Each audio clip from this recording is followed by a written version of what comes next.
Assalaamu calaykum waraxmatullaahi tacaala wabarakaatuhu. Kulanti wacan oo wanaagsan daawadayaal, kusoo dhowaada muuqaal cusub. Faa'iidooyinka caafimaad ee leedahay timirta. Waa maxay faa'iidada caafimaad ee leedahay timirta? Timirtu waxay faa'iido u tahay dhammaan jirka oo dhan. Timirtu waxay nadiifisaa wasakhda jirka ku jirto. Timirtu waxaa la beeray muddo ku dhow 6,000 oo sano ka hor, xilligii dhalashadii Nebi Ciise. Timirtu waxay kaloo faa'iido badan u leedahay dhanka maskaxda iyo wadnaha. Timirtu waxay burburisaa dheefshiidka. Timirtu waxay waxtar aad u weyn u leedahay qofka qaba dhiig-karka. Timirtu waxay kaloo faa'iido u leedahay hooyada uurka oo ay kor u qaaddo dhiig hoosaynta loo yaqaano aneemiga ama dhiig la'aanta. Timirtu waxay yaraysaa miisaanka qofka ama culayska saaran, waxayna jartaa xiirta ama dufanka.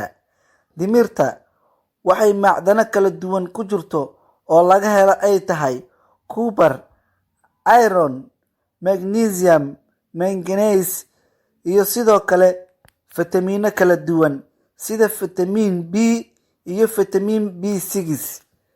Sidoo kale waxay hodan ku tahay timirta fitamiinada loo yaqaano fitamiin A iyo fitamiin K, waana maadooyinka aadka dhirta ugu jiro ee laga helo nidaamka dheefshiidka. Sidoo kale timirta waxay afka ka nadiifisaa wasakhda habeenkii ku barya iyo ilkaha. Timirtu waxay kaloo qabataa shaqo badan sida enerjiga iyo tamarsiinta qofka daalan. Waxay kaloo caawisaa lafa xanuunka iyo dhabar xanuunka. Timirtu waxay faa'iido badan u leedahay hurdada. Timirtu waxay hooyada nuujinaysa ka caawisaa caano gelinta naaska oo ay nuujinayso cunuga yar. Timirtu sidoo kale waxay korisaa cunuga yar ee koriinka ka qaldama. Waxay si sahlan u siinaysaa lafa adkaanshaha cunuga iyo jir ahaanba, kaasoo u muuqdo muuqaal ahaan qof aad u koray.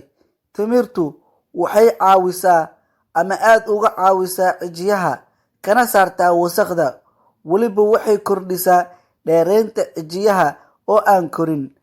Halkan ayaan kusoo koobaynaa cashirkeena muuqaalkiisa. Is aragti dambe oo xiiso leh. Waad mahadsantihiin. Wabillaahi tawfiiq. Wassalaamu calaykum waraxmatullaahi wabarakaatuhu.